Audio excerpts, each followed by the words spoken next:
Apparently, I need to stream in portrait, which is annoying. My lighting, ooh, rough. Might have to change this around. Hello, if you haven't watched one of my videos before, my name is AJ Miller, and I am the daughter of a Vietnam War veteran who passed away in 2016, January of 2016, and a month after he died, I received his memoirs, and I'm here in Vietnam. I'm currently in Pleiku, Vietnam, reading from his memoirs. Today is actually a letter from his Oscar in support of his claim for 100% disability with the VA. Yeah. So I'm kind of pissy right now because my plan was to go to Camp Anari, which is where they were stationed while they were in Vietnam. This lighting is not working for me. Ooh, that's better. Huh. Let's change this right up. So we are in my hotel room because all morning it was raining like crazy, and I wanted to. So Camp Anari, where they were stationed, is about 20-some kilometers south of Pleiku, and it was pouring down rain, and so I decided I would have to wait for tomorrow, and so now I'm holed up in my hotel room with snacks and such. But of course, now it's a beautiful day. But what are you gonna do? I just need to start reading these things. And who cares? Who cares if I'm at the field? I'll try to do that tomorrow, meaning at the base. So, like I said, this is a letter that Rosie wrote for my father's memoirs are called Rosie and Me. They flew helicopters. They were scouts together in 1968 in Pleiku, Vietnam, and the Central Highlands of Vietnam. And after the war, they didn't talk to each other for 43 years. And then when they did, it was because PTSD had become quite a big piece of their existence. And this is one of the letters. This is the letter that Rosie wrote on my father's behalf to the VA in support of his claim for PTSD. So here we go. In this dingy little hotel room. So this was written on February 2nd, 2011. And I'm going to try to read this with as much inflection and slowly so that you can get a feel for what he's trying to say. I'm going to try to go super fast. All right, to whom it may concern. Wayne Miller, that's my dad. Wayne Miller was my pilot in A Troop, 7th Squadron, 17th Air Cavalry, 1st Aviation Brigade in 1967 to 1968 in South Vietnam. I flew as a scout with several pilots. Due to Daros, back to the States, or they're being killed in action. But most of my combat flight missions were with Wayne Miller. And as a combat helicopter pilot, he was the best of the best. I considered him a friend as well as my pilot. I love that. My pilot. I like the way he always says that. Wayne Miller was my pilot. We grew to understand each other and depended on each other for our lives. I feel honored and privileged to have served with him. I never doubted his ability and bravery when we were under fire. To give you some background on A Troop and how it operated, we arrived at Camp Anari in Pleiku, Vietnam in the late summer of 1967. The primary mission of the 17th Cav was to search for enemy forces, engage them, and determine what it would take to destroy them. The scout platoon was critical to accomplishing that mission. So the scout platoon was one of the platoons within the A Troop 717th Air Cav. 4 scout helicopters, 2 teams of 2 were used for each day's mission, along with a Cobra gunship and the command control chopper. One team was always on station in the operating area. While one team was on station, the other team would refuel and rearm and relieve the other team so they too could refuel and rearm. We would repeat this pattern for the day. Each team had a team lead chopper and a wingman chopper. For those of you who are speaking English as a second language, a chopper is a helicopter. The team lead's job was to fly low and slow, as needed, to look for the enemy and get them to commit. The wingman, in addition to looking as needed to The wingman, in addition to looking as needed to look for the enemy and to get them to commit. Oops, I'm reading this all wrong. The wingman, in addition to looking for the enemy, was responsible for keeping an eye on the team lead and support them whenever they needed, and provide assistance to them if they were shot down. The scout helicopters would fly at treetop level or lower, search for the enemy, fully engage them, and force them to commit.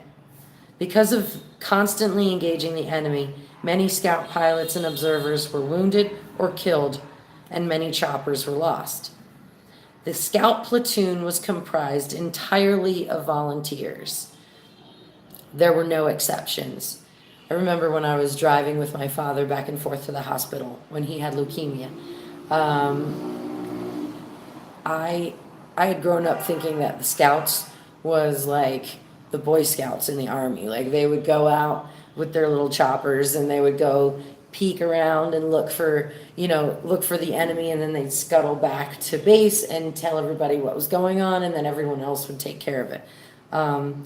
So that's not exactly what scouts and their observers were doing. They had their platoon was purely voluntary because it was too dangerous and too crazy to force anybody to do it, apparently. So the scout platoon was comprised entirely of volunteers. Oh, also, when my father told me he was a volunteer to do all this stuff, I was like, dude, you're fucking nuts. You're fucking batshit crazy. Back then.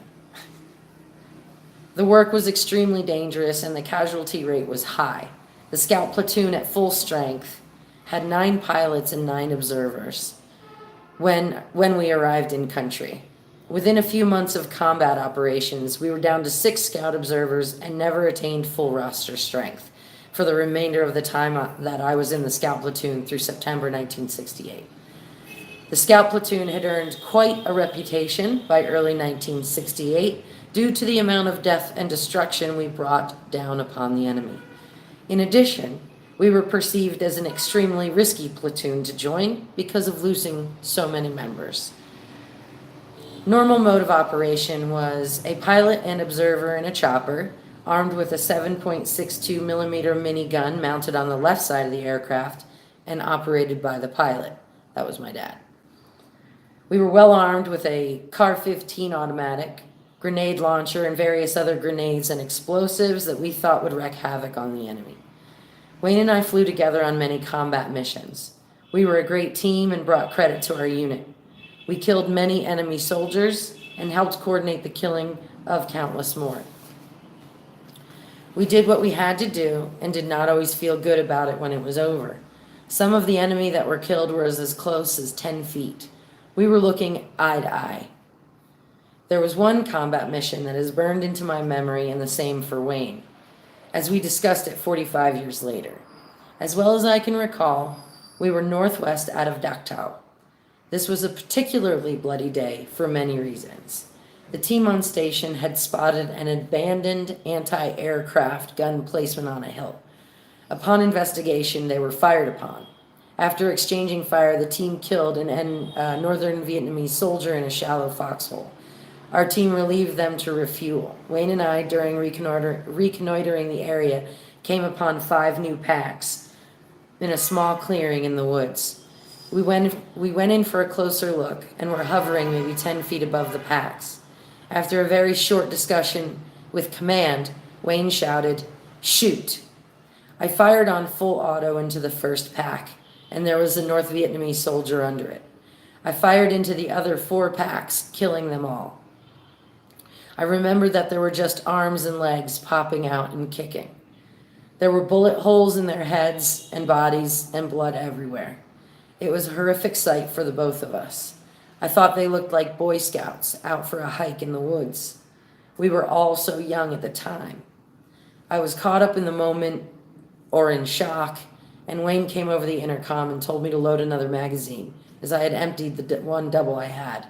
We were still hovering at low altitude and figured there were probably more enemy in the area. We made it through the rest of the day, even though I can't recall the rest of the day at all. I don't know if Wayne and I spoke the rest of the way back to base camp that evening.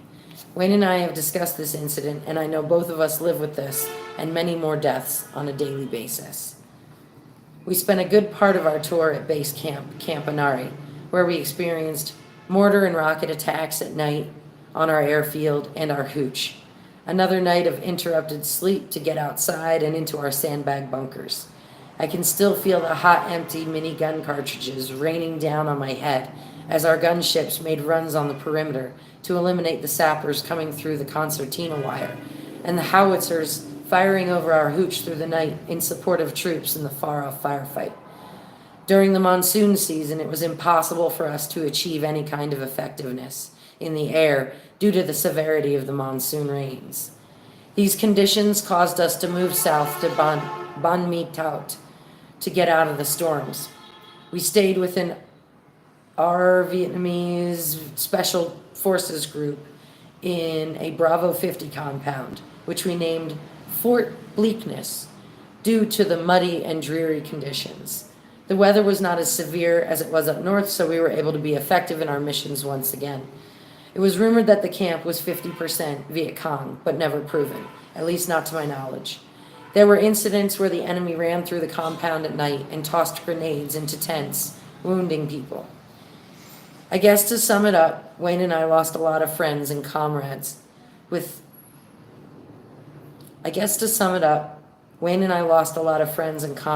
which sometimes gives you a feeling of guilt. Living with so much death and destruction can contaminate your soul and haunt you forever. It appears our lives and many others that were fortunate enough to make it home are changed forever as a result of Vietnam. Wayne Miller is a true combat pilot. His record in the scout platoon was flawless. In every situation, he showed his courage and maintained his honor. I know in one way or another I am in his debt. He put his life on the line for his country more than once, with me as his witness. I hereby certify that the information I have given is true to the best of my knowledge and belief. John, Jack, Rose II, Rosie, Red 17, Oscar, A Troop 717th, Aircraft. So that is the letter that Rosie wrote on behalf of my father to the VA to support his claim for 100% disability. That was written on, what did I say? February 2nd, 2011. That was after they hadn't talked in they hadn't talked in 43 years, and he wrote this letter a year later. So this is the letter that my father wrote on behalf of Rosie. And I wasn't going to read this one. I was going to read that later. So anyway, coming up in a different reading is the letter that my father wrote to the VA on behalf of Rosie. And they talk about the same incident as a really horrific incident that keeps replaying in their heads. But it's interesting how they describe them differently. So anyway, stay tuned. Please follow me if you're interested in hearing more of the writings from Rosie and me, my father's memoirs from Vietnam. Wayne C. Miller, Red 17. Follow along. Share this with people who are dealing with the VA. Share this with veterans who are dealing with PTSD. Share this with families of veterans who may or may not realize that they are living with somebody who is dealing with PTSD, severe PTSD. We had no idea that my father was suffering from PTSD in all those years. He was so stoic. He was so cool. normal in so many ways. Don't get me wrong, my father was never normal. He was always, staying up like crazy late, working on awesome and incredible projects. We thought he was just, you know, naturally so driven. But it kind of turns out that part of it, he was naturally so driven. But part of it was that he was suffering from PTSD, that he was unable to keep the dreams and the nightmares from coming at night. And so he would just drown himself in these amazing projects. So, yeah, there you have it. And I'll be doing quite a few readings from this dingy hotel room in Pleiku, Vietnam, escaping the rain, except for it's sunny, and just trying to get these things read and out. I don't know how to turn it off. Why is that? All right. Peace.